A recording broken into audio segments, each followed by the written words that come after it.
Hi అండి, నమస్తే. Welcome to our channel. ఇవాల్టి మన వీడియో వచ్చేసి ఒక హెల్దీ డ్రింక్ అయితే తయారు చేసి చూపించబోతున్నానండి. దీని పేరు వచ్చేసి ఏబీసీ డ్రింక్ అనమాట. ఎవరికైతే బాడీలో బ్లడ్ తక్కువగా ఉందని బాధపడుతున్నారో వాళ్ళు రెగ్యులర్గా ఒక గ్లాస్ కనుక మీరు తాగినట్లయితే బ్లడ్ అనేది చాలా ఇంప్రూవ్ అయితే ఉంటుందండి. మీరు ఎప్పుడైనా కానీ గమనించుకోవచ్చు అనమాట. ఎందుకంటే ముందు మనం బ్లడ్ ఎంత ఉందో చెక్ చేయించుకొని ఇది కనుక ఇప్పుడు నేను చెప్పిన ఈ జ్యూస్ కానీ ఒక్క నెల తాగి చూడండి, ఇంప్రూవ్ అనేది మీకే తెలుస్తుంది అనమాట. పెరిగిందా లేదా అనేది కూడా తెలుస్తుంది. ఇక్కడ వచ్చేసి క్యారెట్ తీసుకున్నాను, ఒక యాపిల్ తీసుకున్నాను, బీట్రూట్ తీసుకున్నానండి.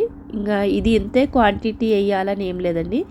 ఏది ఎక్కువైనా మరేం నష్టం లేదు తీసుకోవడం. అయితే ఇక్కడ బీట్రూట్, క్యారెట్, యాపిల్ అయితే తీసుకున్నానండి. ఏబీసీ డ్రింక్ అంటే ఇంకా వీటిలో అనమాట. ఏ అంటే యాపిల్, బి అంటే బీట్రూట్, సి అంటే క్యారెట్, అంతే, అంతకుమించి ఏం లేదండి.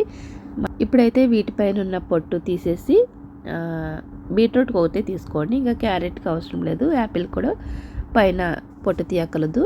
ఇక్కడైతే ముక్కలు కోసుకున్నానండి. ముక్కలు కోసుకొని వీటిని మిక్సీ జార్లో అయితే వేసేసుకుందాము. ఇప్పుడు నేను చేసే క్వాంటిటీ వచ్చేసి ఒక 3 గ్లాసులు అయితే అవుతుందండి. 3 మనుషులు అయితే ఈజీగా తాగొచ్చు అనమాట. పెద్ద గ్లాస్ అయితే 2 గ్లాసులు అవుతుంది. ఇక్కడ వచ్చేసి మిక్సీ జార్లో అయితే వేసేసుకుంటున్నాను ఇవన్నీ కూడా. ఇప్పుడు ఏంటంటే పిల్లలకి జాబులకి వెళ్ళి ఫస్ట్లో ఏం తెలియదండి. ఎప్పుడైతే జాబ్లో జాయిన్ అవుతారో వాళ్ళు ఇవన్నీ కూడా చూస్తారనమాట. మెడికల్ పేరుతోటి 6 నెలలకు ఒకసారి మెడికల్ చేస్తూ ఉంటారు. వాళ్ళకి బ్లడ్ తక్కువ ఉందంటే చాలా రిస్క్ పెడతా ఉంటారండి.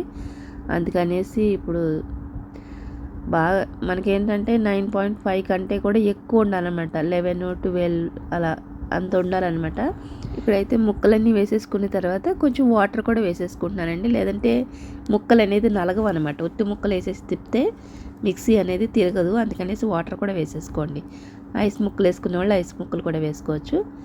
ఇంక ఇక్కడ ఏంటంటే ఎక్కువ షుగర్లు అవి యాడ్ చేయట్లేదండి. ఎందుకంటే మళ్ళీ ప్రతి జ్యూసుల్లోని వాళ్ళకి పంచదారలు అవన్నీ వేసేసి ఇచ్చేస్తుంటే దానివల్ల మళ్ళీ లేనిపోని ఎందుకు అనేసి షుగర్ అయితే నేను వేయలేదండి. మీకు కావాలంటే వేసుకోవచ్చు. ఇక్కడ వచ్చేసి వడపోయకుండా ఇస్తేనే మంచిదండి. ఆ పిప్పు కూడా లోపలికి వెళ్తేనే మంచిది. కొంతమంది వద్దంటారు, తాగరు. వాళ్ళకి ఏంటంటే వడపోసేసేయండి. వడపోసిన తర్వాత ఆ వడపోసేసింది ఉంటుంది కదండి పిప్పు, అదనేది చపాతీ పిండిలో కలిపేసి మనం చపాతీలు కూడా చేసేసుకోవచ్చు. ఇక్కడ వచ్చేసి మనకి జ్యూస్ అయితే వేసేసాను కదండి. కొంతమంది ఏంటంటే నిమ్మకాయ పిండుకొని తాగుతారు, కొంతమంది నిమ్మకాయ లేకుండా తాగుతారు అనమాట. ఇక్కడ వచ్చేసి మా ఇంట్లో ఒకళ్ళు నిమ్మకాయ కావాలి, ఒకరికేమో నిమ్మకాయ వద్దు. అందుకనేసి నేను ముందే నిమ్మకాయ పిండలేదు. ఇక్కడ ఒక గ్లాసులో అయితే నిమ్మకాయ పిండుతున్నాను. అందరూ తాగొచ్చండి. బ్లడ్ తక్కువ ఉన్న వాళ్ళని ఏం లేదు, ఎవరైనా తాగొచ్చు. ఇది తాగడం వల్ల బాడీలో గ్లో అనేది వస్తుంది. అలానే కొంచెం కలర్ కూడా వస్తారనమాట, వైట్గా అవుతారు. అలానే బ్లడ్ అనేది ఇంప్రూవ్ అవుతుంది. చాలా బెనిఫిట్స్ అయితే ఉన్నాయండి దీనివల్ల చెప్పుకుంటూ పోతే. అన్నిటికీ మంచిది. ఇంకా ఒక టమాటా కూడా యాడ్ చేస్తే ఇంకా మంచిదండి. నేనేంటంటే ఇప్పుడు టమాటా వేయలేదు, నెక్స్ట్ టైం ఎలాగే అనేది నేను టమాటా కూడా వేసి చూపిస్తాను అనమాట. మన ఛానల్ ఇంకా మంచి మంచి హెల్తీ రెసిపీస్ అయితే వస్తాయండి. మీకు ఛానల్ నచ్చితే సబ్స్క్రైబ్ చేసుకోండి. మరొక రెసిపీతో మళ్ళీ కలుస్తా. Thank you.